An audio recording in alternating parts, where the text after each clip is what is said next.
يابسة وحزينة راني هايمة ما نعرف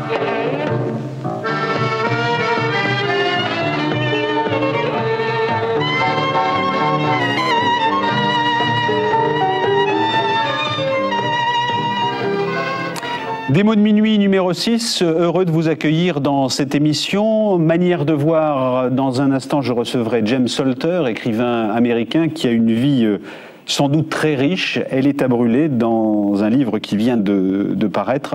Nous en parlerons dans une seconde. Et puis je recevrai ensuite André Morier. André Morier est canuse. Pendant 40 ans, elle a dirigé un atelier de tissage à Lyon. Aujourd'hui, elle est à la retraite et elle traduit Dante dans ses moments de loisirs. Deuxième partie de cette émission était Niveau Portable. Nous parlerons de l'actualité du jazz. Nous parlerons également de l'actualité cinématographique avec presque ce soir un spécial dictateur avec notamment le film Moloch qui reprend une partie de la vie d'Hitler ou le film Mobutu. Un mot sur vous, madame André Morier. Récemment et jusqu'au mois de novembre, l'association Les Petits Frères des Pauvres consacre une exposition qui s'appelle La Traversée du siècle aux personnes âgées. Et j'ai vu votre photo dans cette exposition, une photo réalisée par Denis Dailleux. Et j'ai lu la petite notice biographique et je me disais qu'il était intéressant de vous entendre sur votre métier. Vous avez été canuse à Lyon, vous avez 83 ans aujourd'hui.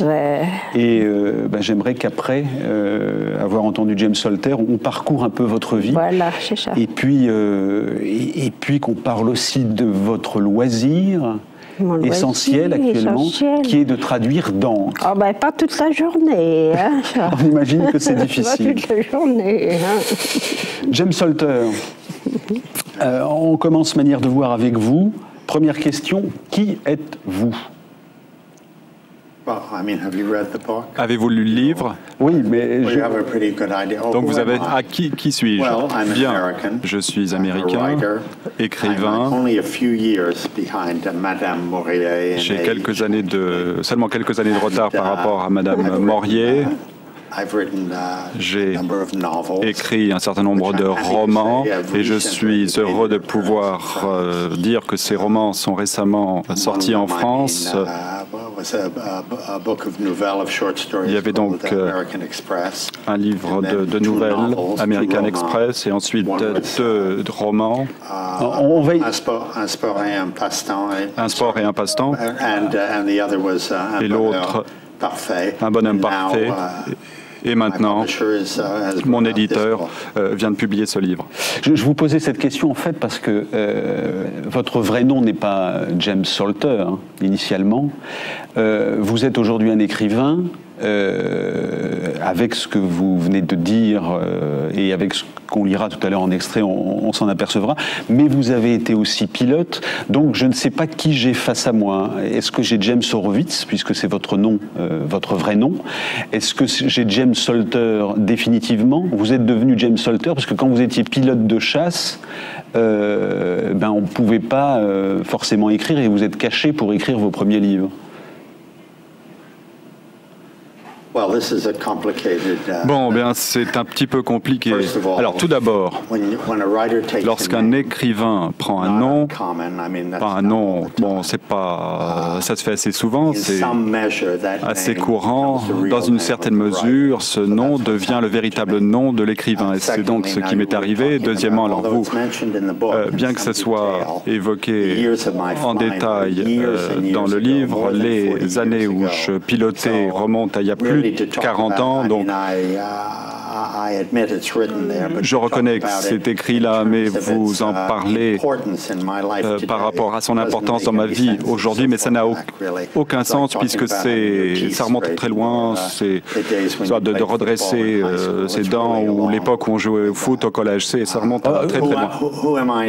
Qui suis-je maintenant? Je suis un écrivain, j'écris depuis 40-45 ans. Pratiquement. J'ai été militaire pendant 12 ans en tant qu'officier Mais il faut voir ça. Donc en fait, c'est une période un peu plus longue par rapport à la vie normale des gens. On va s'intéresser à vous, bien sûr comme écrivain, donc une évocation quand même de cette parenthèse guerrière que vous évoquez. Vous avez fait la guerre de Corée, et je ne peux pas ne pas évoquer deux films qui me semblent aussi coller d'une certaine manière à cette parenthèse que vous évoquez. Ces deux films sont The Right Stuff, l'étoffe des héros, et Top Gun. Parce que c'est vrai que dans votre vie, il y a une photo qui montre qu'un jour, parce que vous avez raté un atterrissage, vous êtes arrivé dans la salle à manger d'une famille américaine. Et donc, vous avez aussi comment dirais-je, ce vécu-là.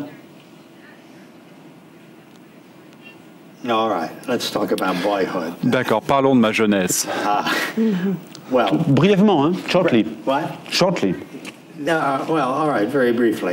Bon, d'accord, donc très brièvement, donc la photo dont vous parlez, en effet, c'est une photo assez marquante dans ma vie. Bon, un soir, je me suis perdu pendant un entraînement en essayant d'atterrir la nuit dans un endroit que je ne connaissais pas. J'ai perdu une aile, l'avion s'est écrasé sur une maison et en fait dans la salle à manger d'une maison. C'était justement le jour de la libération en 1945 et les habitants de la maison accueillaient leur fils qui était prisonnier de guerre en Allemagne. Ils entendaient donc cet avion qui survolait la ville pendant une quinzaine de minutes, pensaient que c'était donc une fête, une célébration pour le retour de leur fils. Ils sont tous allés dehors pour voir ce qui s'y passait et j'ai donc mon avion s'est écrasé juste à côté de la maison. Alors les deux films dont vous avez parlé, alors il y en a un qui a des séquences de vol tout à fait remarquables, l'étoffe des héros. Alors bien sûr, je les admire, mais je ne suis plus émerveillé par tout ça. Bon, ça se passe lorsque vous êtes enfant, lorsque vous êtes jeune et que vous voyez ces images très romantiques, de pilotes. Et ça paraît très très loin, bien sûr. On peut y réfléchir sans avoir le sentiment que ça va véritablement vous arriver. Lorsque j'étais jeune, je me souviens de films avec des comédiens comme Clark Gable. Alors, bien sûr, c'était exaltant. Je pensais que c'était véritablement la chose la plus importante. Je vous lis Une vie à brûler. À Paris, une vie plus tard, dans une chambre d'hôtel, je regardais, alors que partout sur d'autres écrans, il marchait rêveusement dans l'espace, le premier Américain à le faire. J'étais sur les nerfs et déprimé, ma poitrine me faisait mal. White fut réduit en cendres dans le terrible accident survenu sur la rampe de lancement de Cap Canaveral en 1967. Il périt avec Virgil Grissom, avec qui j'avais volé aussi. Ses funérailles furent solennelles, j'y assistais, tout en ne me sentant pas à ma place. Être tué en pilotant avait toujours été une possibilité, mais ces deux-là, d'une certaine manière, s'étaient placés au-dessus. Ils étaient déjà visibles dans cette grande photographie de notre époque, celle qu'on appelle célébrité. Voilà pour l'évocation de cette époque de votre vie. Deuxième aspect des choses qu'on trouve également dans Une vie à brûler et qui va fonder le contexte d'un de vos, sans doute l'un de vos plus beaux livres, en tout cas pour la critique, et je suis de cet avis, un sport et un passe-temps, c'est l'amour de l'Europe. Et dans l'Europe, l'amour ou la fascination pour la France. Alors vous dites par exemple, j'aime l'Europe parce que les jours là-bas ne vous punissent pas. Eh bien, la raison en est lorsque vous êtes américain et que vous venez en Europe, vous laissez votre vie derrière vous. Donc, les difficultés de la vie quotidienne, j'entends par là le quotidien, n'existe plus pour vous ici en Europe. Alors vous avez parlé d'un sport et d'un passe-temps. En effet, l'action se passe en province et c'est un hymne pour ces petites villes de province dans les années 60. Mais c'est un livre sur les sens, tous les sens, n'est-ce pas? Et c'est un livre extrêmement sensuel.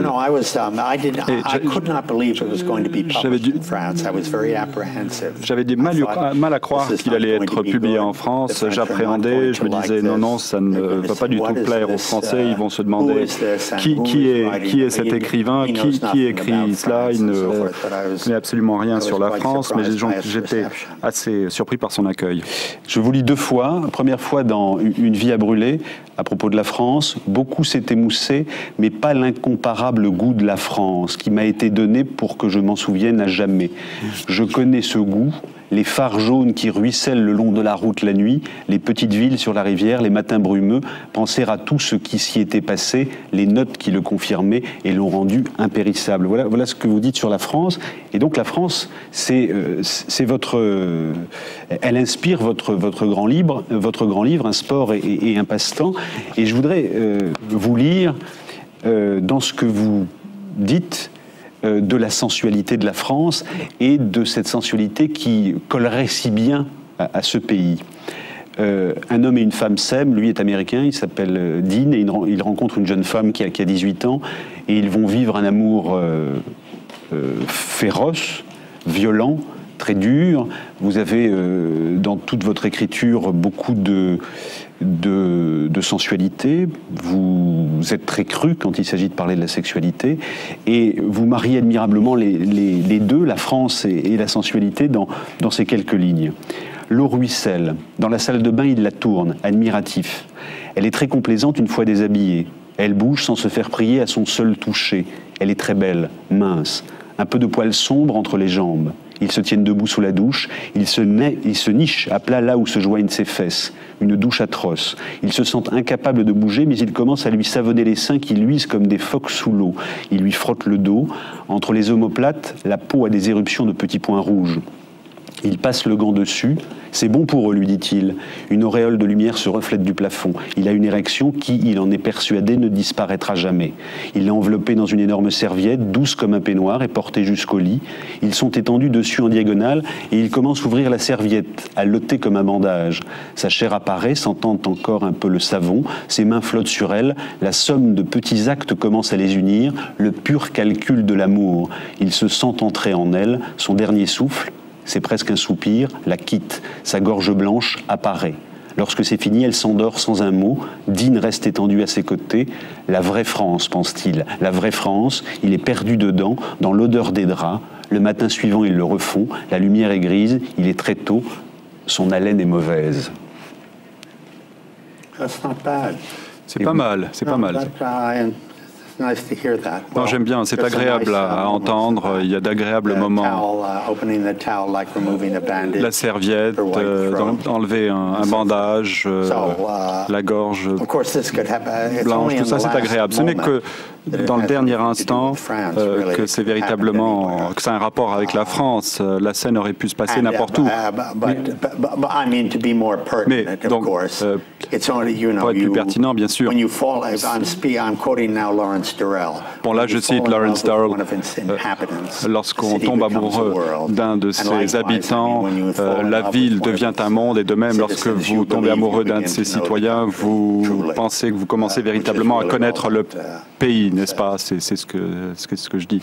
Pourquoi est-ce que pour vous, le principe organisateur des rapports entre les humains et le sexe, d'autres choisissent l'argent ou d'autres choisissent le pouvoir, mais vous, pour vous, tout fonctionne à partir de là? Ce que vous dites dans Une vie à brûler. Je crois que vous allez me vendre beaucoup de mes livres comme ça. Non, bon, c'est pas tout à fait vrai, mais cela étant... Vous l'écrivez dans Une vie à brûler. Ça, ah bon, j'ai écrit ça. Bon, d'accord. Bon, l'accès principal de la vie, c'est l'accès entre l'homme et la femme, entre le mâle et la femelle. Donc j'ai parlé de ça. Est-ce que j'ai écrit sur l'argent? J'essaie de réfléchir. Dans un bonheur parfait, la question de l'argent est souvent posée. Bon, c'est Balzac qui écrit de l'argent, sur l'argent. Enfin, est-ce que ça existe? Est-ce que c'est important? Très important. Voyez-vous, on n'a qu'un certain nombre de sujets, d'idées en tant qu'écrivain, et on tourne autour de ces mêmes idées, de ces mêmes sujets de façon différente en permanence. Donc, et vous mettez le doigt sur celui qui vous paraît important. Comment est-ce que, quand on lit le recueil de nouvelles qui s'appelle American Express, on a l'impression que vous parlez aussi d'abord de la solitude, c'est-à-dire que ces rapports époustouflants entre un homme et une femme ne durent jamais très très longtemps. Bien, je pense que le thème sous-jacent à tout ce que j'écris, c'est que la vie est courte, n'est-ce pas? C'est là l'essentiel. Et il faut donc regarder de près, soigneusement, il faut boire, parce que ça ne va pas durer, ces choses vous filent entre les doigts, ça ne dure pas, que ça soit le bonheur, la tristesse, le bonheur surtout est passager. Donc là aussi, c'est une qualité élégiaque. Mais ce n'est que de la réalité, c'est le réalisme. Et je pense que rapidement, on se rend compte, même si on ne le reconnaît pas ou qu'on résiste à l'idée, c'est que ça reste, les choses ne durent pas. Et le bonheur est une des choses qui ne durent pas. Dans les auteurs français qui vous ont intéressé, on a notamment Léoto, Gide ou encore Jouhandeau. Et je vais vous lire ceci de Jouhandeau et vous allez me dire si vous êtes d'accord avec Jouhandeau. Jouhandeau écrit ceci dans Nouvelle Chronique maritale: le dégoût qu'inspire le mari à sa femme ou la femme à son mari, ou le mariage à l'un et à l'autre dans l'état du mariage, gagne à être rapproché du dégoût de Dieu et de la vie religieuse dans la vie religieuse. L'amour conjugal aussi connaît ses alternatives de ferveur, de tiédeur et de calme équilibre. Et seul, on est sans doute heureux 2 jours sur 3, à 2 jours sur 3, on est malheureux, mais le 3e, on peut être plus heureux qu'on ne l'est jamais seul. Très bien écrit. Oui, Jouhandeau avait beaucoup de talent. Bien sûr, je suis d'accord. Vous savez, tout ce qui est écrit a son contraire, tout ce que vous lisez, bien sûr, à partir de là, on peut créer son contraire, son opposé. Lorsque c'est merveilleusement bien écrit, là, on a du respect pour cela et on ne le fait pas immédiatement. Alors vous écrivez la même chose dans Un bonheur parfait, qui est un autre de vos livres. Et Nedra et Viry n'iront pas jusqu'au bout de leur vie commune, divorceront eux aussi. Et Viry, par exemple, resta dans la maison. Tous les objets, même ceux qui avaient appartenu à Nedra et qu'il ne touchait jamais, semblaient partager sa perte. Il était soudain coupé de sa propre vie. Cette présence, aimante ou non, qui remplit le vide des chambres, l'atténue, l'allège, avait maintenant disparu. La simple avidité qui vous retient auprès d'une femme le laissa soudain désespéré, hébété. Un espace fatal s'était créé, comme celui qui sépare un paquebot du quai, devenu brusquement trop large pour sauter. Tout est encore présent, visible, mais inaccessible désormais. Et Viry, l'homme se retrouve seul. Pourquoi est-ce que les femmes, dans vos livres, sont en général plus fortes que les hommes? Et dans la vie en général, vous dites que les femmes sont plus fortes que les hommes. Eh bien, je le crois. Je ne sais pas comment je pourrais le justifier. Il me semble qu'elles le sont. Quelqu'un avait dit, c'était un Russe, qu'une femme porte en elle toute une civilisation. Il est très difficile de dire la même chose d'un homme. Et bien sûr, les femmes vivent plus longtemps que les hommes et supportent davantage de choses que les hommes. Et je crois que les femmes ont davantage de responsabilités qu'ont les hommes, et pour ça, je les respecte. Et donc, si vous ne croyez pas à cela, il faut dire qu'il est un petit peu fou, n'est-ce pas? Mais je vais lire le livre de toute façon. Alors, je voudrais vous montrer une image, c'est dans une publicité, et on a une main de femme qui retient un homme qui est... Vous pensez que c'est un peu ça, la représentation des hommes et des femmes? Non, je pense que... Enfin, je vais montrer la photo à la caméra. Voilà donc cette publicité où l'homme est absolument tenu par les femmes. Non, ça c'est simplement une obsession féministe. Non, je ne vois pas les choses ainsi. Vous savez, je n'ai pas dit que les hommes n'avaient pas d'importance, de force ou de position dans la vie. J'ai simplement dit que dans mes livres, les femmes sont toujours plus fortes, n'est-ce pas? Vous avez parlé d'un sport et d'un passe-temps. À la fin, le jeune homme meurt, la femme continue, elle se marie, elle a des enfants, elle se promène le long de la rivière. La fin est ironique, bien sûr, mais elle est là. Elle a obtenu, elle a gagné tout ce qu'elle voulait. Je voudrais vous montrer un document avant de vous poser une question très précise. Je voudrais vous montrer un document qui remonte à il y a quelques dizaines d'années. Regardez.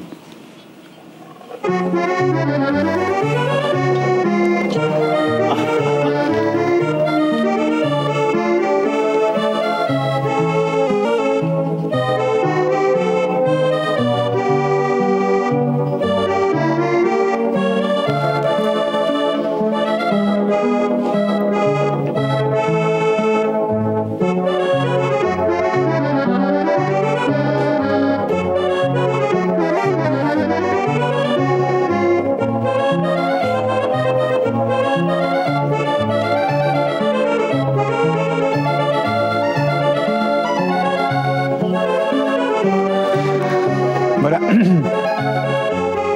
Ce sont des images de 1925, des bandes d'actualité. Il s'agit de Paavo Nurmi, qui est un coureur finlandais, et que vous admirez beaucoup. Pourquoi est-ce que vous l'admirez beaucoup?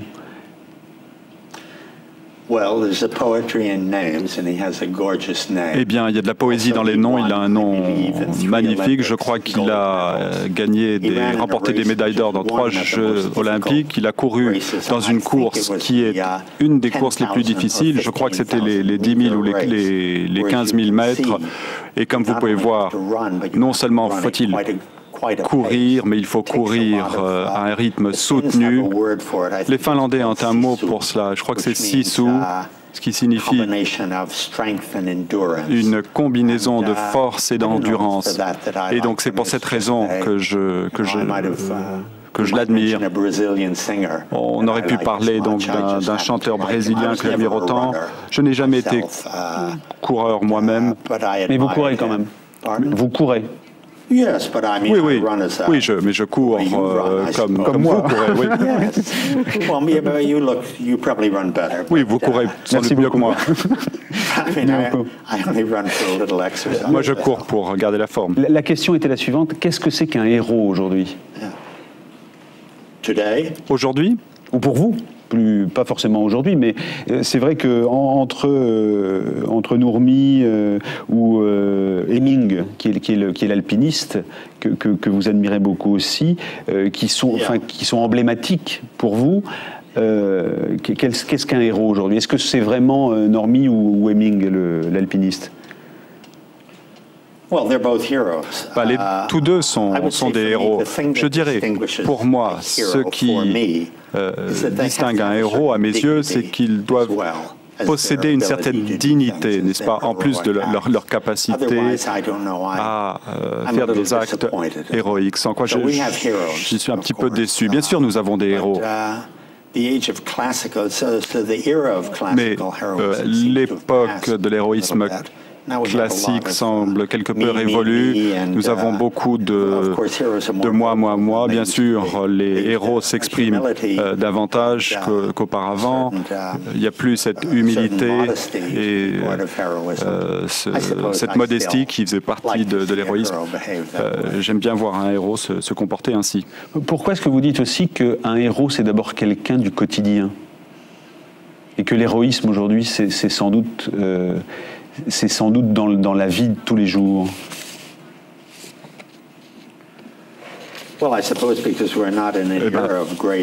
Peut-être parce que nous ne vivons pas une époque de grands événements. J'ai bien dit ça. Un héros est quelqu'un qu'on trouve dans la vie quotidienne. Bon, peut-être je vous crois alors. Mais je ne suis pas d'y souscrire. Je considère comme héroïques ceux qui ont la tâche la plus difficile, qui s'y attaquent sans broncher et survivent. Dans le monde où nous vivons, ce sont les femmes qui font ça, dites-vous. Oui, je crois que nous répétons le fait que j'estime que les femmes sont plus fortes.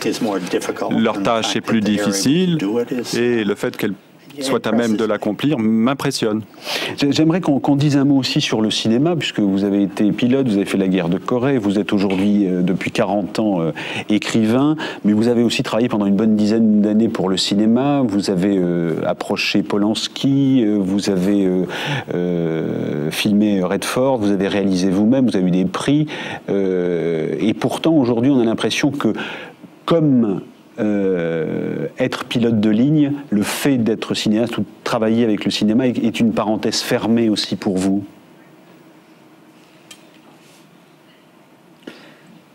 Oui, mais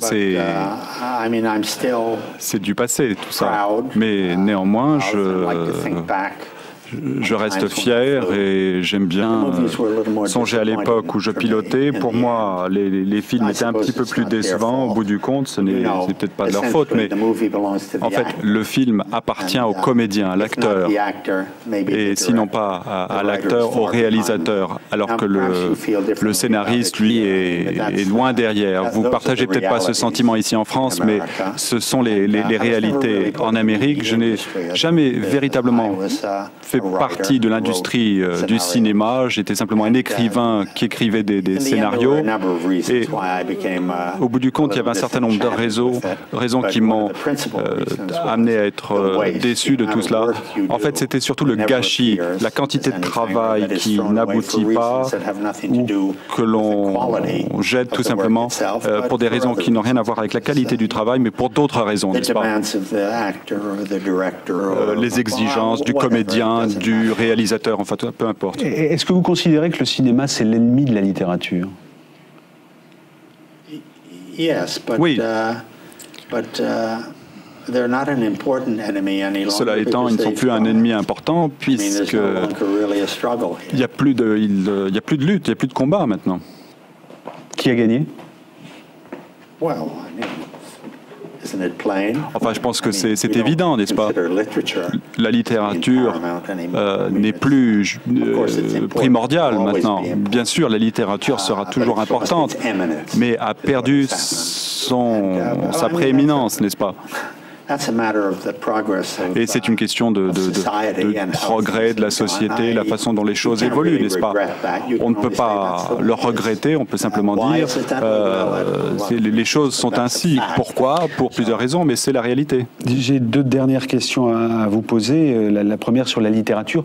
Pourquoi écrivez-vous? Vous répondez en général parce que les mots restent. Le cinéma est un moment, alors que la littérature, c'est quelque chose qui grave ou qui est gravé dans la pierre. En tout cas, qui reste. Vous avez de la chance si ce que vous écrivez reste, n'est-ce pas? Mais dans votre tête, il y a bien l'idée selon laquelle j'écris quelque chose de bon là, qui va peut-être rester bon pendant un certain temps. Et chez l'homme, il y a quelque chose, c'est-à-dire que l'homme souhaite impliquer dans quelque chose qui ne disparaît pas. Et la littérature a cette réputation, qu'elle soit justifiée ou non. Mais pour moi, c'est ma personnalité. Il y a davantage de plaisir à se trouver seul, à écrire quelque chose, qu'il y a à être dans la passion des échanges avec d'autres personnes au théâtre. Mais ça, c'est simplement une question de personnalité. Mais de se retrouver seul, j'ai un certain nombre de livres et de les ouvrir et de pouvoir y trouver quelque chose, et de se dire, voilà, ça n'a même pas perdu un seul atome de sa puissance, ça me plaît beaucoup. Est-ce que je vais pouvoir l'utiliser dans quelque chose que j'écris? Ça, c'est un sentiment merveilleux. Pourquoi, dernière question, pourquoi écrivez-vous dans Une vie à brûler? Ce livre est jusqu'à un certain point l'histoire de ma vie, ou l'histoire d'une vie, excusez-moi. Est-ce que ça veut dire que vous ne dites pas tout? Ou que tout ne peut pas être dit? Non. Tout d'abord, le livre n'est pas une autobiographie, ce ne sont pas des mémoires, c'est plutôt des souvenirs. Je voulais écrire un livre, surtout non pas un livre qu'il fallait lire pour découvrir la vie de l'écrivain, mais un livre qu'on souhaiterait lire ardemment, car c'est donc une vie écrite comme un roman, et par conséquent, ça vous apportait des choses de littérature non romanesque, n'est-ce pas? C'est vrai que cette littérature non romanesque ne pouvait pas accorder. Donc j'ai choisi les choses qui étaient les plus intéressantes, qui paraissaient me toucher le plus. Il n'y a rien de véritablement caché. Les parties importantes de ma vie, la seule chose importante qui manque, ce sont les batailles, les combats de ma vie de couple. Mais il n'y a vraiment personne qui puisse s'y intéresser. Donc j'ai omis cela par égard pour mon ex-épouse et pour les gens qui ont marre de lire ce genre de choses. Voilà tout ce qui manque. Mais comme je dis, ce n'est pas chronologique, ce n'est pas purement factuel, c'est censé être consommé, une sorte de nourriture où vous vous dites, ça c'est très bon, c'est riche, je ne vais pas en manger trop ce soir. J'en garde un peu pour demain. André Maurier, qu'est-ce que vous avez entendu chez James Salter? Qu'est-ce que vous retenez de tout ce qu'il vient de nous dire, de son... Il a eu une vie assez riche, qu'il était pilote. Et comment la chose d'écrivain vous est venue? Quand vous avez commencé à écrire? C'est la semence qui se trouve à l'intérieur de soi. J'ai commencé à écrire lorsque j'étais jeune, lorsque j'étais écolier. J'étais un poète, bien sûr. Tous les écoliers sont des poètes. Oui, d'accord. Et ensuite, je me suis arrêté pendant quelques années. Et puis ensuite, c'est revenu, n'est-ce pas, ce désir. La vie passe, la vie s'effondre à vos pieds. Et donc, c'était assez décourageant pour moi de voir tout cela disparaître. J'ai donc décidé d'écrire. Je vais écrire sur ma vie. Et voilà comment j'ai repris à écrire. Très bien, c'est merveilleux d'avoir des dons comme ça, d'écrire. Non? Pourquoi vous n'avez pas de dons? Non, on ne peut pas dire que j'ai des dons, non. Non, un écrivain, un grand pianiste, c'est des dons quand même. Un grand chanteur d'opéra, c'est un don. Tandis que dans le commun des mortels, on n'a pas des dons spéciaux. On va en parler dans une seconde. Quand James Salter dit que ce sont les femmes qui sont fortes. Oui, qui sont plus fortes. Oui, il a raison, mais enfin, moi, je vous dirais une chose, je ne suis pas très féministe. C'est vrai, je ne suis pas féministe. Je suis féministe d'un côté pour la femme qui aime, qui est là, d'accord. Mais la femme qui veut tout faire, tout entreprendre, tout diriger, je ne suis pas pour. Mais pourtant, vous avez dirigé pendant 40 ans un atelier de tissage. Ah oui, moi, c'était une petite chose. Hein. On ne peut pas dire que c'était une industrie, quand même. J'aurais été incapable, par exemple, de diriger une industrie, quoi, vraiment comme les femmes. On va parler de votre vie professionnelle dans une seconde, mais vous parliez il y a une seconde des gens qui étaient doués, comme les écrivains, c'est vrai aussi pour les pianistes. Je vous propose d'écouter une moi, j'aurais bien aimé être douée pour quelque chose. On va en parler dans une seconde. Je vous propose de retrouver Michel Charapan, qui est pianiste. Elle est complètement fascinée par Schubert, dont on va entendre la mélodie hongroise, et d'elle, Vladimir Jankélévitch, qui est philosophe et qui est musicologue, dit la chose suivante: elle joue seulement les œuvres qu'elle aime, dont elle possède la connaissance profonde et l'intime compréhension. Michel Charapan.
Michel Charapan, qu'on retrouvera tout à l'heure à la fin de cette émission. André Maurier, vous êtes canuse. Qu'est-ce que c'est qu'une canuse? C'est ça qui fait marcher les tissus, qui fabrique le tissu. Qui fabrique le tissu, c'est-à-dire on monte, on a des ateliers de 4, 5 métiers, 6 métiers, ça dépend. Hein. Et on travaille pour des soyeux.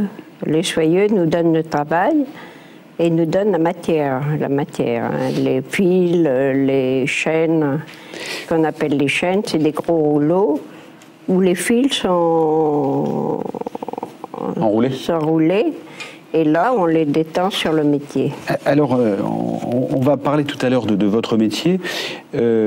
Simplement, je voudrais vous montrer un très court extrait d'un reportage télévisé. Et pour situer un peu le contexte de votre métier, et puis les canuts lyonnais, ça a quand même été de grands révolutionnaires et de grands contestataires au milieu du siècle dernier. Où j'habite à la Croix-Rousse, ça s'appelle la Croix-Rousse, il n'y avait que ça, hein, même en étage. C'est pour ça que les appartements sont très très hauts pour mettre les métiers. Une grande tradition ouvrière, regardez, écoutez. Nous sommes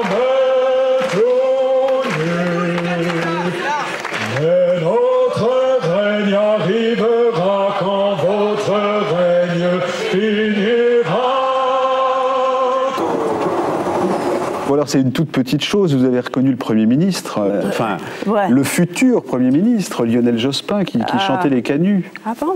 Oui, absolument, quand il était à Lyon. Alors vous, est-ce que vous connaissez la chanson des canuts? Non. Non, vous l'avez jamais apprise? Non, parce que moi je suis pas née à Lyon, vous comprenez? Je suis pas née dans une famille de canuts. Je suis née à Mâcon dans une famille de commerçants. En même temps, vous avez quand même entamé ce métier. Mes parents vendaient du tissu. On avait des magasins de tissu. Et comme mon père est mort, je suis venue à Lyon. Et c'est là où je connais mon mari et que j'ai appris le métier de canut à 30 ans. Et autrement, je n'avais jamais rien fait, je n'avais pas travaillé. Jamais travaillé. Alors, le métier de canut, on y viendra en une seconde, mais ce qui nous a fait vous inviter, c'était votre personnalité et le fait qu'à 83 ans, vous traduisiez Dante. Ah oui, parce que je vous dis, c'est une base, comme j'avais pris des leçons de philosophie, tout ça, j'avais pris des leçons de sténodactylo, pour me distraire, pas pour travailler, pour me distraire. J'avais appris le piano, j'avais appris différentes choses, mais simplement pour me distraire, pas pour... il y a des gens qui, pour se distraire, regardent la télévision. Comme je n'avais pas de don particulier, j'aurais dû un don pour le piano ou pour autre chose. J'aurais continué. Mais alors, pourquoi est-ce que vous traduisez? Pourquoi Dante? Vous pourriez regarder la télé, vous pourriez lire un livre, tricoter? Parce que on est une génération d'Italiens chez nous. Alors c'est pour ça, en souvenir de mes ancêtres qui étaient italiens, c'est pour ça que tout ce qui est italien, ça me touche. Mais Dante, c'est quand même pas le plus facile des Italiens. Ah ben non, c'est pas le plus facile, mais enfin, c'est celui qui m'a le plus... Dans la Divine Comédie, il revient de loin, quand même. Oui, c'est très dur, c'est très dur. Qu'est-ce que vous trouvez chez Dante? Qu'est-ce qui vous fascine? Alors, vous travaillez comment? Vous avez des carnets, vous? Oui, et puis je travaille comme ça, un peu sur des carnets, sur un dictionnaire, sur quelque chose, un mot que je comprends pas très bien, comme je comprends pas tous les mots italiens, parce que c'est difficile, là, une langue, surtout quand on n'a pas parlé. Je l'ai appris comme ça de moi-même, l'italien. Mais enfin, l'Italie, le langage italien, ça me plaît. Qu'est-ce que vous trouvez chez Dante? Qu'est-ce qui... Ce côté mystique, un peu surnaturel, il faut bien le dire, hein. C'est-à-dire, expliquez-moi, vous êtes croyante? Je cause pas si bien que monsieur. Si, vous causez bien, André, ne vous inquiétez pas. Je n'ai pas le machin littéraire. Mais ça me plaît. Qu'est-ce que vous voulez, quand quelque chose vous plaît, c'est comme ça. C'est comme si vous écoutez un morceau de musique, ça vous plaît ou ça vous plaît pas, hein. Comme ça vient comme ça. Hein. Qu'est-ce que vous allez... comment est-ce que vous... quand vous allez chercher Dante, vous prenez une page au hasard comme ça et vous écrivez... Non, je lis Non, il y a 3 livres. Dans la Divine Comédie, c'est en 3 volumes. Hein. Alors, je prends le premier volume, bien sûr, je le traduis, mais je n'ai encore pas fini. Hein, le volume, c'est comme ça, hein, et dans, c'est écrit fin. Quels sont les destinataires de votre traduction? Pour qui écrivez-vous? Pour moi. Il n'y a pas de destinataire. Hein. Vos petits-enfants, si vous en avez ou dans... Je n'ai pas d'enfants ni de petits-enfants. Hein. J'ai que des nièces et des neveux, c'est tout. Et alors, est-ce que vous relisez quand vous avez traduit comment ça se passe? Vous relisez ce que vous avez traduit en France? Je relis, oui, bien sûr. Je relis. Vous savez qu'il y a eu 37 traductions de la Divine Comédie depuis 1921 en France. 37 traductions différentes de la Divine Comédie. De la Divine Comédie, ouais. Est-ce que vous aimeriez être publié un jour? De quoi? Votre traduction. Oh non, non, non. Je suis trop âgée maintenant. Hein, je suis trop âgée, puis non, ça ne m'intéresse pas. Qu'est-ce qui vous fascine le plus chez Dante? Vous dites le côté mystique, mais vous avez envie de vous échapper de votre quotidien, vous avez envie de rêver, alors que c'est quand même très très dur. Enfin, Oui, oui, je suis très rêveuse, hein, je suis très rêveuse, et puis je vous dis, tout ce qui est triste, tout ce qui est funèbre, c'est mon côté à moi. Vous êtes mélancolique comme ça. De constitution. Comme ça, pendant un mois, comme ça, je ne suis pas tellement mélancolique. Hein. Vous aimez la musique J'aime la musique, l'opéra. L'opéra, la musique classique aussi, j'aime bien la musique classique. On va vous offrir un... Mais j'aime pas la musique d'aujourd'hui. Hein. Ah bon, Alors là, hein, zéro. Rien du tout. Ah, rien du tout. Oh. Rien du tout. Ah non, non, non, non. Ah, je ne peux pas le supporter. Ça me machine les oreilles. On vous offre un extrait de la Bohème. Hein, je pense que Puccini, ça vous convient? Oui. Extrait de la Bohème.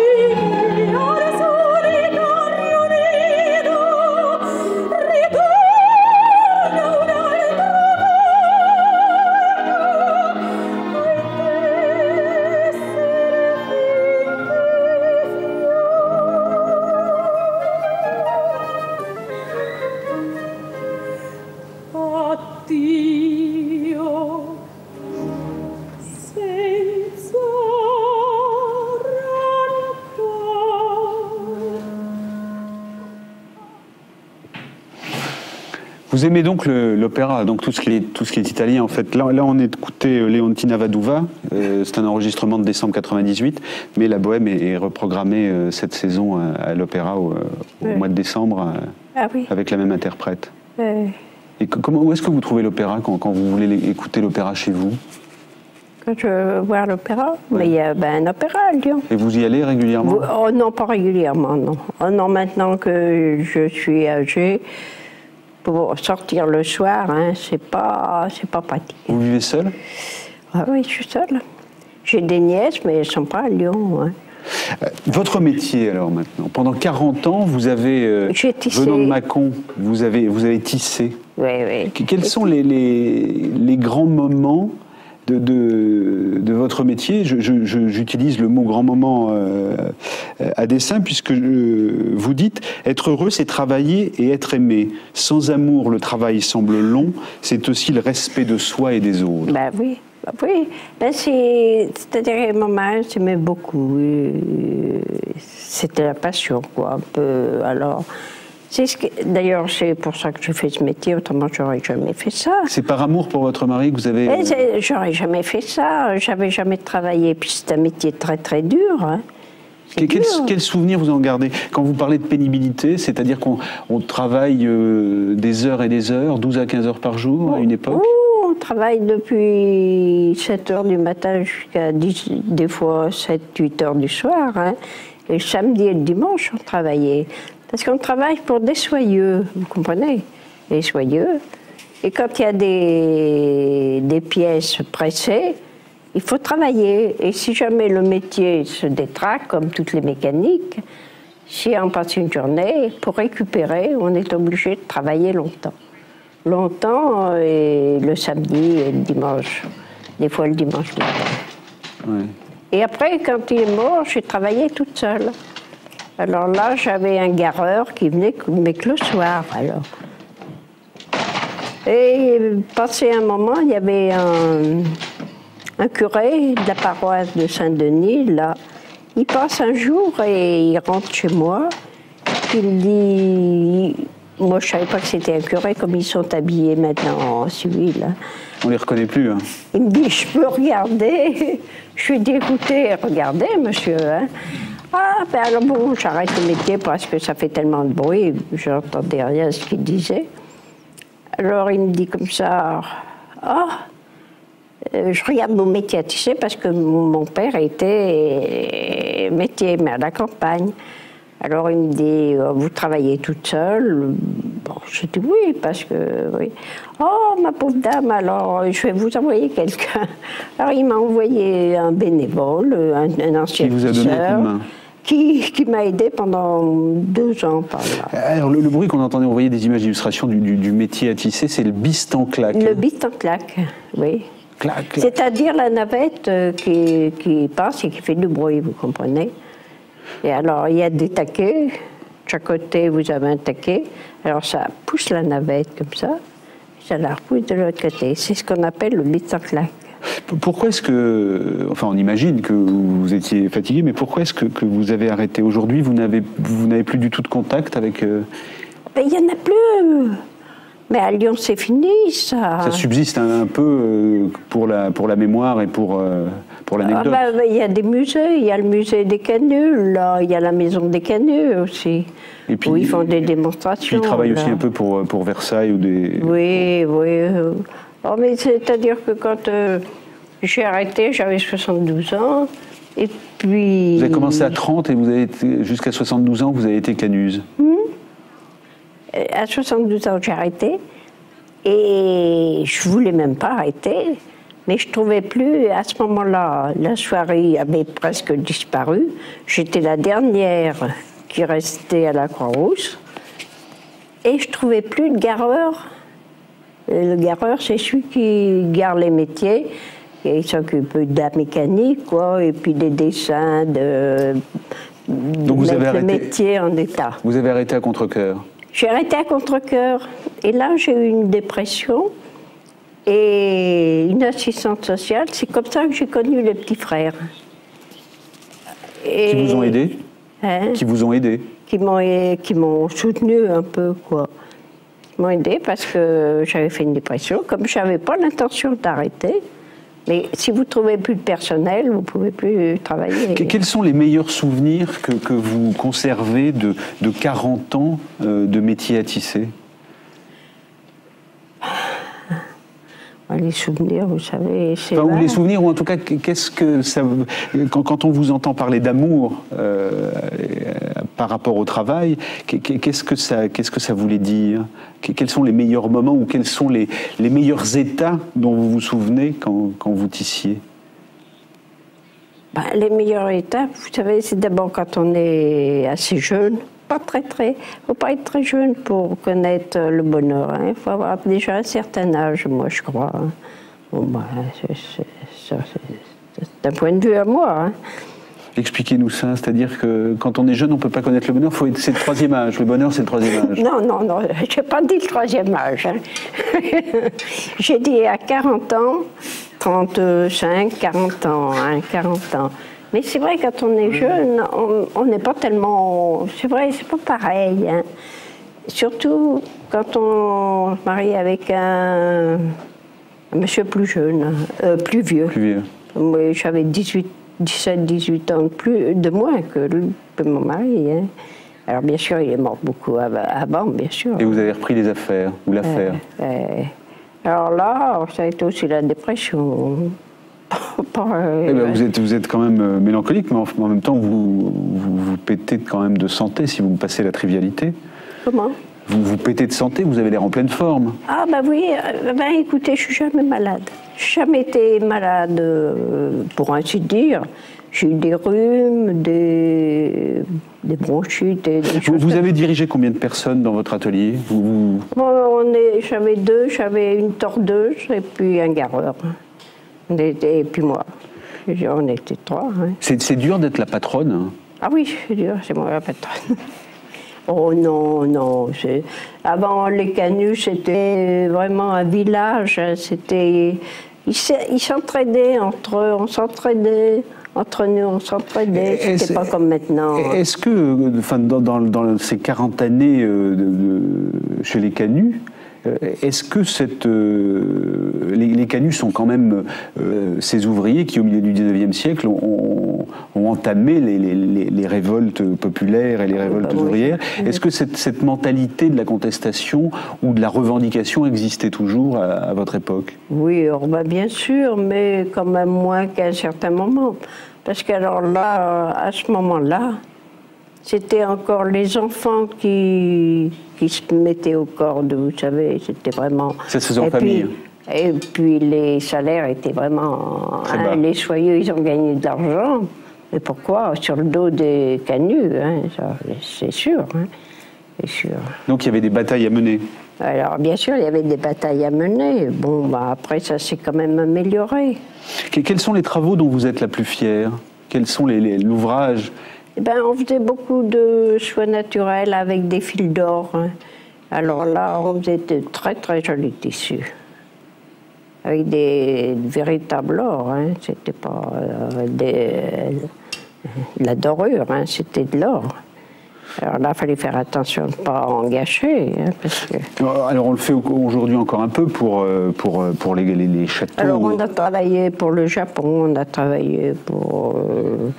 on faisait beaucoup pour le Japon, on a pas mal travaillé aussi. Quand vous regardez les tissus aujourd'hui, c'est affreux. Il n'y a rien qui mérite votre attention? Non.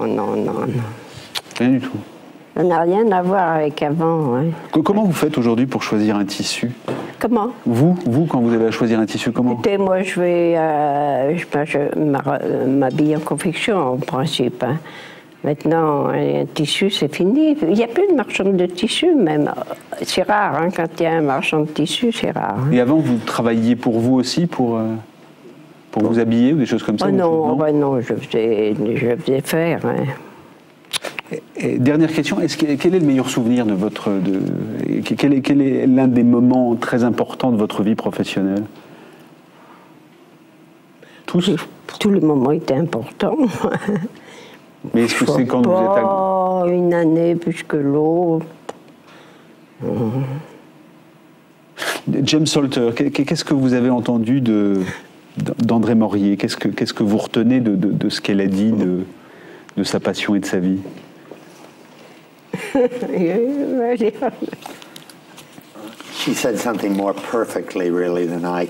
a dit une chose encore plus parfaitement que moi. Dans la vie, c'est l'amour de quelqu'un, le respect des autres et le travail. Car sans le travail, n'est-ce pas, le temps passe lentement, les jours paraissent longs. Ça, c'est merveilleusement bien dit, de façon extrêmement succincte, et jamais je n'aurais pu dire les choses ainsi. Madame Maurier, tout d'abord, je suis très impressionné par son chic, son charme, le charme qu'ont beaucoup de femmes françaises, une qualité qu'elle possède. J'étais à cette émission il y a quelques années avec Allen Ginsberg. Je ne veux surtout pas comparer Madame Maurier avec Allen Ginsberg, mais les deux ont une qualité très très franche, une façon de parler très franche, très directe, que j'admire. J'aime ces pouces qui sont très longs. Vous avez des pouces très longs, c'est ça? Longs et des pouces longs et élégants, et de manière générale, c'est un plaisir que d'être en sa compagnie. Alors, je vais bien sûr me rappeler bien sûr de de sa franchise, de sa... Elle a dit une autre chose tout à fait merveilleuse que je voudrais dire que vous avez exprimé une certaine hésitation, n'est-ce pas? Parce que vous dites qu'on ne peut pas être trop jeune et heureux. En effet, il y a ces fièvres, ces dépressions de bonheur lorsqu'on est jeune. On n'arrive pas toujours très bien à les cerner. Et comment réaliser, comment atteindre le bonheur. En effet, il faut être un petit peu plus âgé. Peut-être pas notre âge, mais peut-être proche de la trentaine pour en avoir une idée. Merci d'avoir répondu aussi franchement. Alors, vous allez rester avec nous. On va passer à la deuxième partie de cette émission. On va faire un tour de l'actualité culturelle. On va donc s'intéresser au jazz et au cinéma. Éteignez vos portables, c'est tout de suite.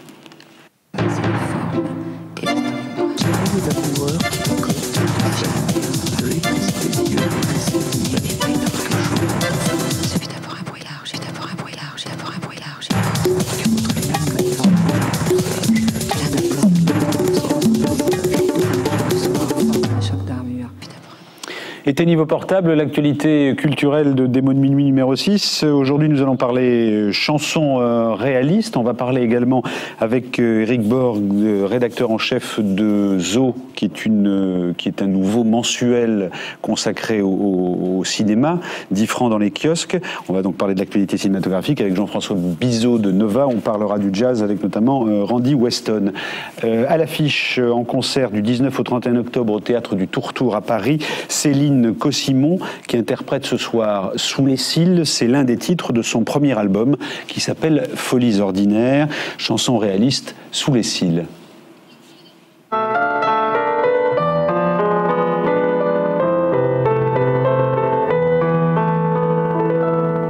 Souci de dessous tes cils, souci dessous tes silences, oublié et qui s'élance. Dis-moi seul à quoi tu penses. Dans le huis clos de tes cils, où tu te juges en instance, tu es le juge malhabile et la victime sans défense. Le manque de courage défile, mais tu l'appelles manque de chance. L'arrangement est subtil, on le passera sous silence. Pour tes croyances futiles, glisser dessous tes silences, certitude qui s'élance. Dis-moi seul à quoi tu penses.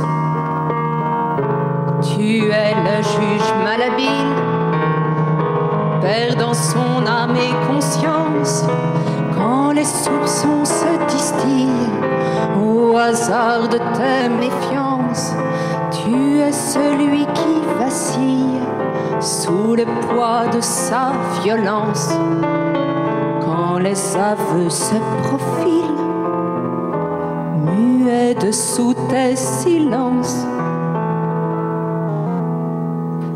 Tes secrets immobiles, scellés dessous tes silences, oubliés et qui s'élancent. Dis-moi seul à quoi tu penses.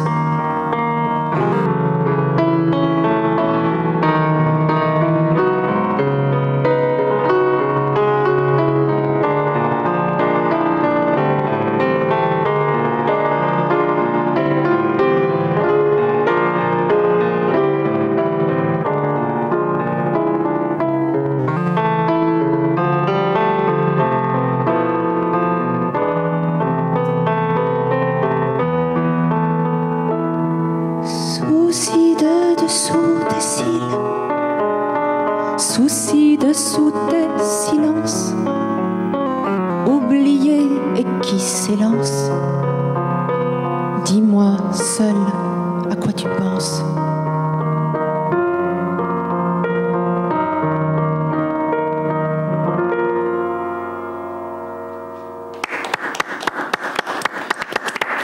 Chanson réaliste, donc chanson réaliste, finalement, oui, si vous vous posiez la question, c'est la fille, Céline Cossimon, c'est la fille de Roger Cossimon. Jean-François Bizot, Nova, on continue avec la musique et vous allez nous parler de jazz avec Randy Weston. Qui est Randy Weston? Alors surtout pourquoi je parle de jazz en fait, parce que Nova n'est pas forcément une radio de jazz. Non, mais c'est votre choix, hein, les gens qui viennent ici. Au nom de TCF, notre radio, vous avez choisi. Qui s'occupe de jazz. Bon. Sauf que Randy Weston fait bien la transition entre deux univers musicaux, qui sont celui du jazz, d'un côté, qui est considéré comme moins considéré comme une musique vivante que ça devrait, et celui de la trance, parce que Randy Weston est un individu grand talent, qui se trouvait jouer hier dans une espèce de fête privée très étrange à l'hôtel Scribe, et où j'étais en me demandant ce que je faisais là, et qui jouait avec des musiciens gnawa du Maroc. Bon. Les musiciens gnawa, c'est la trance, c'est d'anciens esclaves africains amenés dans un esclavage qu'on a oublié, celui de l'Afrique du Nord.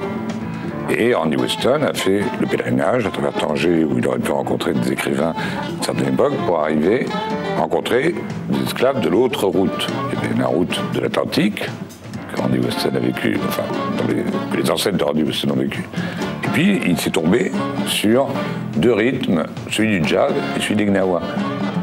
Deux routes de l'esclavage ayant un point commun. Et c'est une rencontre formidable, parce que c'est le jazz et la trance. Le jazz et la trance, c'est en gros comme une radio jazz et une radio techno. Le jazz et la trance, c'est un pont. C'est un pont culturel fort. Et Randy Weston n'est peut-être pas très connu, mais c'est un grand. Art Blakey, les Stones, il a joué avec eux aussi.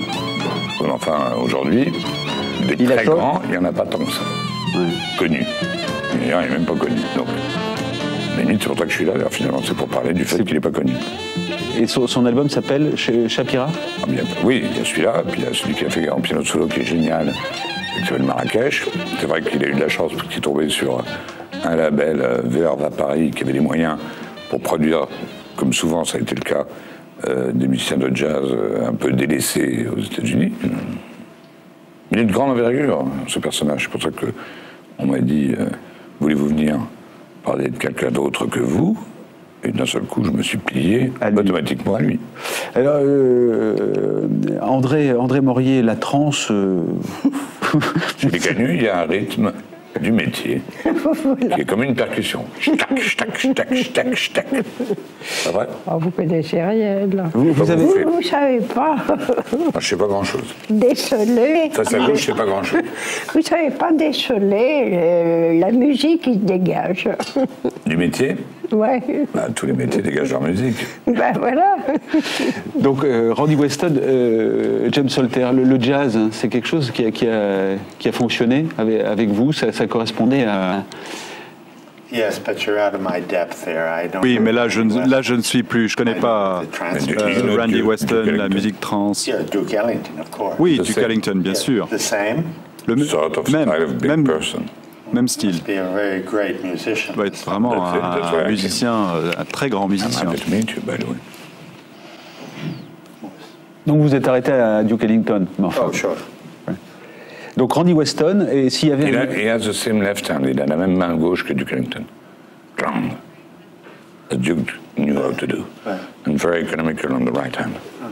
Très économique sur la main droite. Like a writer. Must be very elegant. Très élégant. I would send you the record. Yeah. No, he's great, by the way.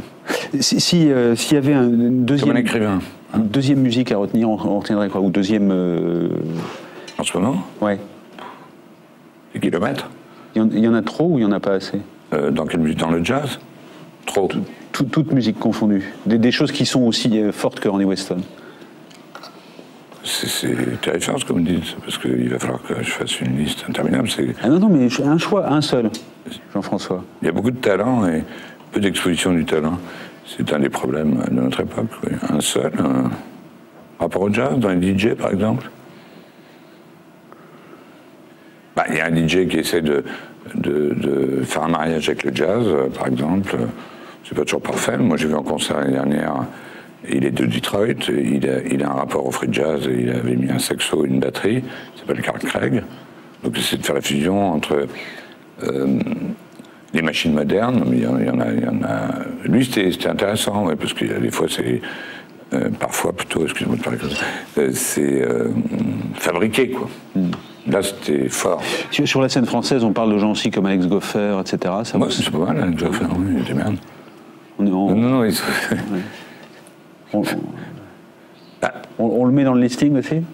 Oui, on peut le mettre, mais dans ce cas-là, on peut aussi écouter la compile de Saint-Germain, Ludovic Navarre, un garçon qui a bien compris le jazz et qui a travaillé là-dessus, un des premiers, c'est-à-dire toute cette histoire de French Touch, comme on dit, de la touche française des DJ. C'est bien qu'il faut téléphoner à Jack Lang pour en parler. Toujours un peu provo, vous aussi, hein? Normal. Bon. Zo, cinéma en liberté, 10 francs, numéro 1 octobre 99, sous retrouvé à Manhattan, Fiona, le nouveau film d'Amos Kollek, Anna Thompson, que nous recevrons prochainement dans Des mots de minuit. Éric Borg, vous êtes le rédacteur en chef de ce nouveau magazine payant. Que j'ai acheté. C'est bien? Ouais. Comme tous les mecs qui se lancent, c'est bien. Bon. Alors, il y a eu 8 numéros avant qui étaient des numéros gratuits, 7 ou 8 numéros avant qui étaient des numéros. 8 numéros, oui, gratuits, qui étaient diffusés à Paris, qui étaient uniquement financés par la publicité, qui nous a permis de nous faire connaître un peu à grande échelle, puisque les gens n'avaient qu'à le prendre. Donc, il était dans les cinémas indépendants, les bars un peu branchés. Et donc, en 2 ans, on s'est fait comme ça... petit lectorat de base et qui nous a permis, là, avec cette petite notoriété, d'affronter les ventes. La tentation du mensuel. Du mensuel payant, donc 10 francs, c'est pas très cher. Donc moi, quelle diffusion? 40 000. Ouais. Donc je me lance, comme Jean-François, un jour, sûrement. Plusieurs fois. Et aujourd'hui aussi, d'ailleurs, dans la radio. Même Jean-François Kahn qui se relance. Mais... Voilà, donc peut-être pas avec les mêmes moyens, mais voilà, donc c'est un journal un peu différent des autres et qui parle de tous les films. Donc vous avez toutes les critiques, des dossiers assez concis, beaucoup d'infos sur tout ce qui touche le cinéma et on met en avant quand même un cinéma différent qu'on essaie de défendre. Et avec ce prix de 10 francs, on essaie de populariser. Donc, c'est vrai qu'Amos Kollek, c'est pas un mauvais choix comme première couverture. Non, surtout qu'Anna Thompson est quand même une très belle femme, en plus d'être une actrice formidable, une des plus grandes actrices du cinéma, je pense. Elle sera début novembre, je répète, sur ce plateau. Aujourd'hui, vous avez décidé de nous parler d'un film, vous avez choisi une critique. Oui, alors d'ailleurs, ça fait... Ce film, il y a une transition entre ce que vous disiez, enfin vous parliez de techno, Swamp... Swamp représente un petit peu une nouvelle tendance dans le cinéma qui est en train d'exploser aujourd'hui, comme la techno a explosé il y a quelques années, un petit peu révolutionné le domaine de l'industrie musicale. Aujourd'hui, le cinéma... On pourrait dire la tendance idiote. La tendance idiote, oui, ça peut être un nom... Donc la tendance Dogma, la tendance... là, il y a Blair Witch Project qui vient de faire un carton. Donc ce sont ces films un petit peu fous, tournés en vidéo avec 3 francs 6 sous, sans passer par le CNC, sans passer par des grosses boîtes de prod qui empilent les dossiers, les scénarios dans des tiroirs. Donc des jeunes qui se lancent avec donc une caméra vidéo, ce qui permet de filmer pour pas très cher, et qui font des choses, les films qu'ils ont dans leur tête. En la circonstance, il s'agit d'un jeune réalisateur qui s'appelle Éric Bu. Voilà, rien à voir avec moi, c'est pas un pseudonyme. D'accord. Donc Éric Bu, un réalisateur qui fait son premier long métrage et qui l'a fait en fait, qu'il a tourné en 96. Donc le film sort avec 3 ans de retard. Donc c'est dire l'avance qu'il avait sur ce courant, puisque là on parle de films comme les films du Dogme, comme le Blair Witch Project. Éric Bu a tourné donc Swamp en 96 en vidéo. Extrait. On va avoir un extrait. Extrait.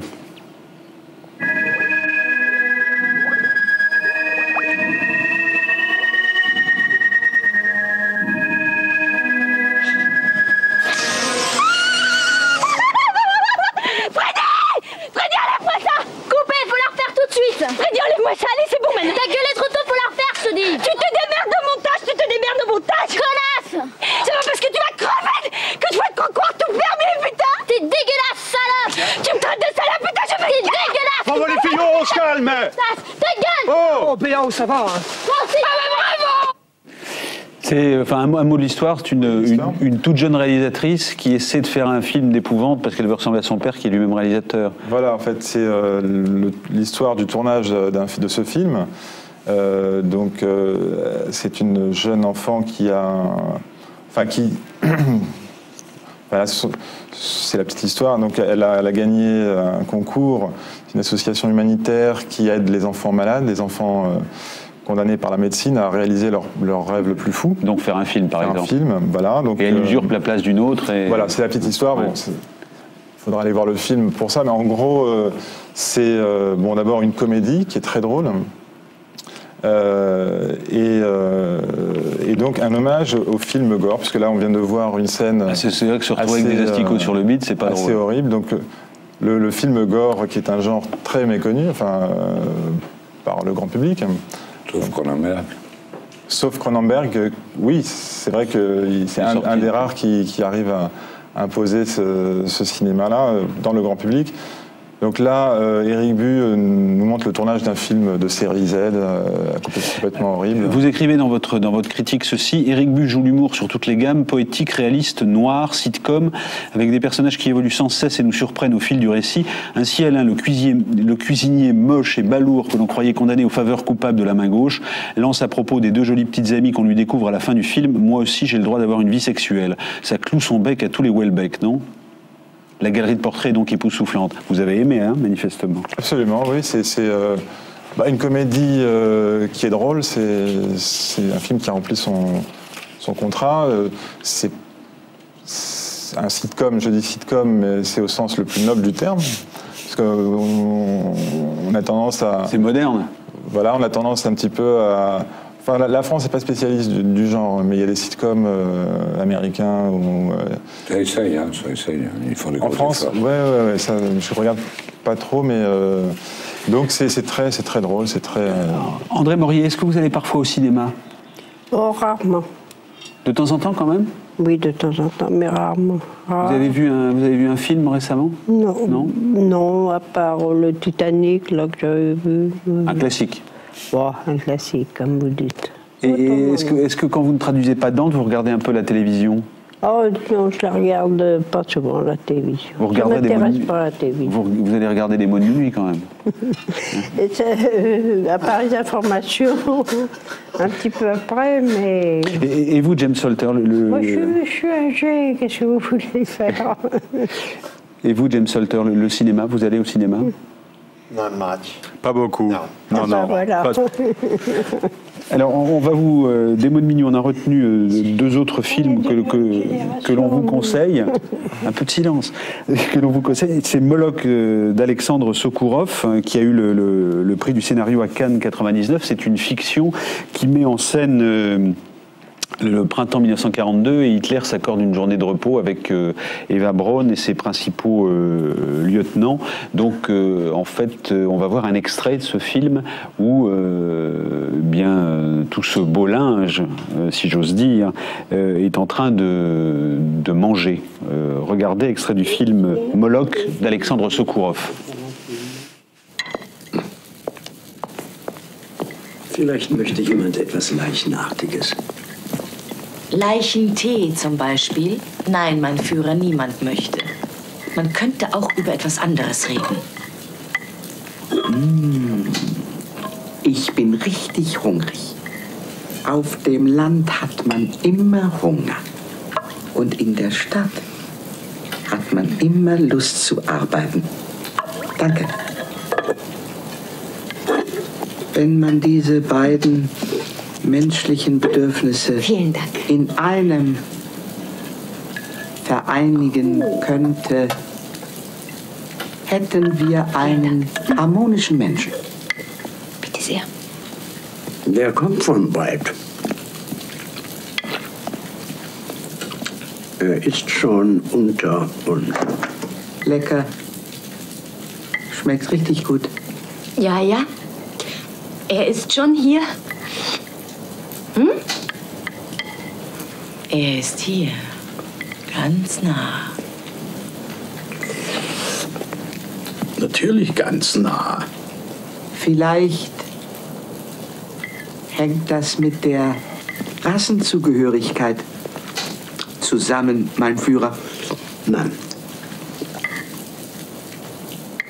Alors, à part Eva Braun, les Goebbels et Bormann à la botte d'un psychopathe qui s'appelle Hitler ou d'un dégénéré et que la cour flatte en permanence, une partie de la critique par rapport à ce film craint qu'on banalise trop Hitler dans ses comportements. Qu'est-ce que vous en pensez, vous, Azo?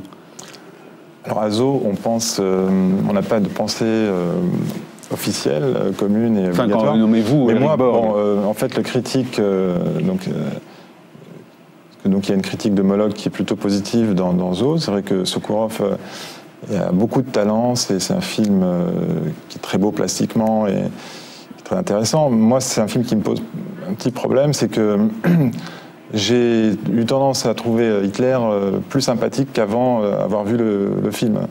Problème d'identification. Voilà, problème d'identification. Eva Braun m'a beaucoup ému. C'est pas l'intention de Sokourov. Mais... Je ne crois pas. En tout cas, il le dira pas, je pense. Donc, un petit problème pour les films historiques en général, et sur celui-là en particulier, à savoir confusion entre l'imaginaire de Sokourov et la vérité historique. C'est un film sur une réflexion sur le pouvoir, hein, plus globalement. Certes, mais prendre Hitler vraiment et dans son un quotidien. Personnage aussi proche de nous, et c'est un peu problématique, voilà, c'est ce que je dirais. Ouais, c'est les backrooms du pouvoir, hein. C'est très style du moment, ça. C'est assez autrichien en plus, hein. C'est d'actualité. Ouais. Belle réalisation en tout cas. Un autrichien, Hitler, je me rappelle. Comment? C'était un autrichien quand même, au début. Oui, il y a eu des élections. Ça laisse des traces. Non, mais ça n'a pas été nettoyé en Autriche. C'est ça, quand on voit, j'ai pas vu le film, mais quand on voit la façon dont c'est traité backroom du pouvoir, genre Hitler un peu fatigué, sa soupe, les autres un peu fatigués. Je sais pas s'ils étaient aussi fatigués que ça d'ailleurs. En tout cas, ils nous ont fait du mal, mais je sais pas s'ils étaient aussi fatigués que ça. Donc on n'en fait pas forcément. Pour se prendre de la comédie, on peut jouer avec ça, oui. Enfin bon, des backrooms du pouvoir. Sokourov dit ceci: il n'y a pas que le nazisme à exiger des hommes qu'ils sacrifient tout à leur ambition, il n'y a pas que le nazisme à vouloir éliminer la peur et la mort en sacrifiant la vie des autres. N'importe quel pouvoir est en ce sens un Moloch en puissance. Le réalisateur qui pense aussi bien sûr à Staline, et c'est Sokourov est russe. Vous avez connu la France après la guerre, et vous êtes revenu en France, notamment à Chaumont, au moment du problème de Berlin. Comment est-ce que vous avez perçu la guerre à ce moment-là? Vous parlez de la Deuxième Guerre mondiale. Oui. Au moment de Chaumont, la guerre était loin, là. Et notre sentiment de la guerre n'avait pas changé. Le sentiment américain était que c'était une guerre justifiée de notre point de vue, la dernière bonne guerre. Et donc, c'était leur sentiment, et ça reste leur sentiment aujourd'hui. Parce que nous étions pilotes, n'est-ce pas? Les pilotes de chasse n'ont absolument aucune appartenance politique. Personne ne parlait de la Deuxième Guerre mondiale ou des choses de ce genre. Nous avions des préoccupations beaucoup plus quotidiennes. Et chacun avait fait son boulot, notamment en Corée ou partout. Enfin, il y avait un côté doigt sur la couture du pantalon. Non, pas comme du style Eichmann. Lorsque vous êtes à l'armée, bon, il y a quelqu'un qui donne des ordres et puis on exécute, voilà, on n'a pas le choix. Alors on va continuer, dernière actualité cinématographique dans la rubrique quelques jours après cette bonne nouvelle qui a consisté à apprendre que Pinochet était extradable. Donc c'est dans cette série qu'on pourrait appeler spécial dictateur.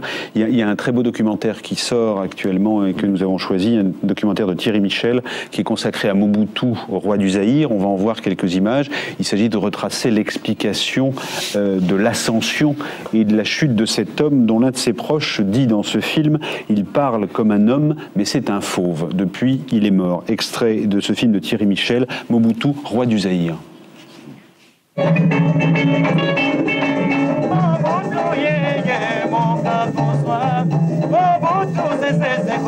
Mwendo wazabanga Wabudu yeye Mokakoswa Wabudu zezeze Mwendo wazabanga Wabudu yeye Simba vanasai Totomeni yo mibumike Empere yo misokae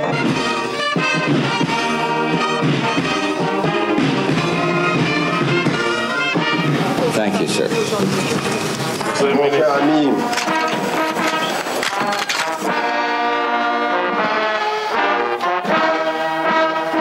alors, monsieur le Premier ministre, mon cher ami, vous êtes dans une forme comme toujours éblouissante. Pas comment vous faites là, malgré le travail, vous êtes toujours dans une forme extraordinaire. Soyons sérieux.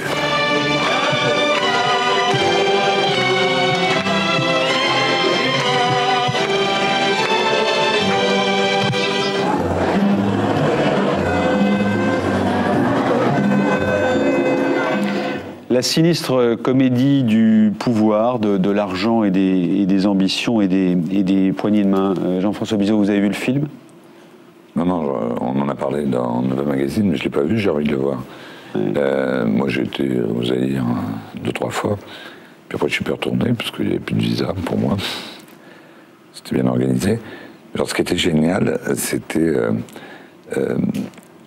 l'organisation autour de Mobutu, pour la gestion des richesses locales, chose qui continue, hein, soit dit, au passage. Donc il y avait des avions américains C-130 pour exporter la récolte de café, par exemple. Ça, c'était, comment il s'appelait, Bemba, là, c'était Bouffard, au cousin de Mobutu. Il y avait Lito qui s'occupait des pharmacies, donc qui mettait en coupe réglée toutes les pharmacies. Bon, les diamants, c'était le Kassai, c'était un peu compliqué.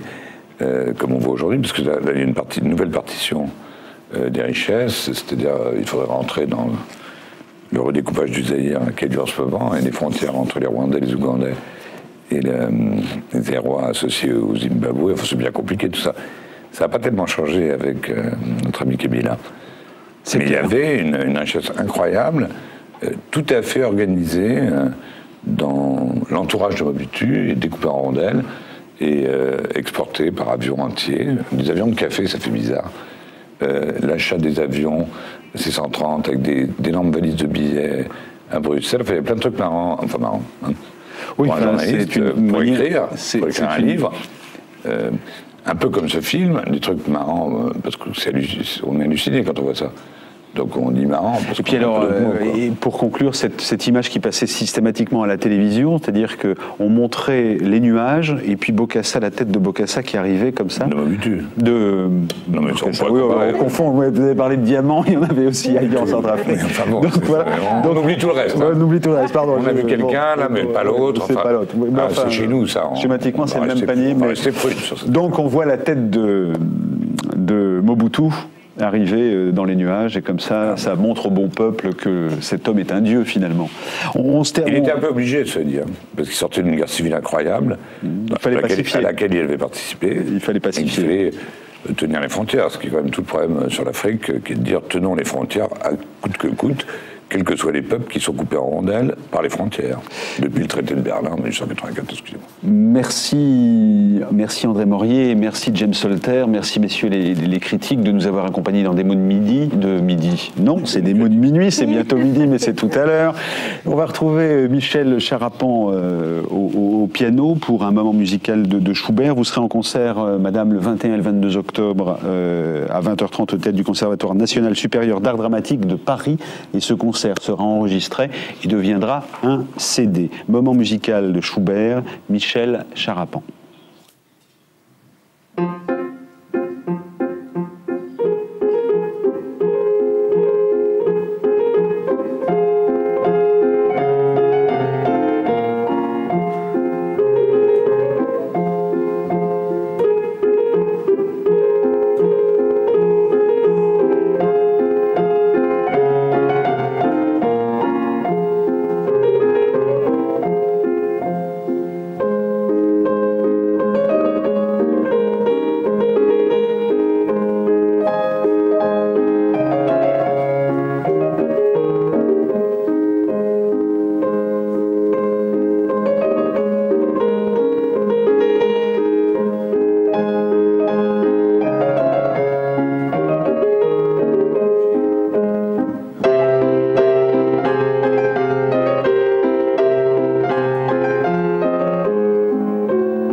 Fin de cette émission, je voulais vous signaler que toutes les références des livres que nous citons, ou par exemple des livres qui ont été écrits par James Salter, vous les retrouvez sur Internet, bien sûr. Je vous signale en parution chez Grasset de Stacy Schiff, Vera Nabokov, biographie, et puis de Vladimir Nabokov, Parti pris chez Robert Laffont, de même que l'édition complète et chronologique des nouvelles. On a décidé de parler de Nabokov parce que certains critiques comparent votre style, James Salter, au sien. Donc ceci est à paraître. Je vous signale également que en matière théâtrale, à partir du 22 octobre, au théâtre Valubert, dans le 13e arrondissement, Arcane a été créé. C'est une série de spectacles créés pour explorer l'imaginaire. C'est écrit et mis en scène par Corinne Dufossé, et ces spectacles ont la particularité de réunir des comédiens professionnels et des amateurs. C'est la fin de Des mots de minuit. Bonsoir, bonne nuit.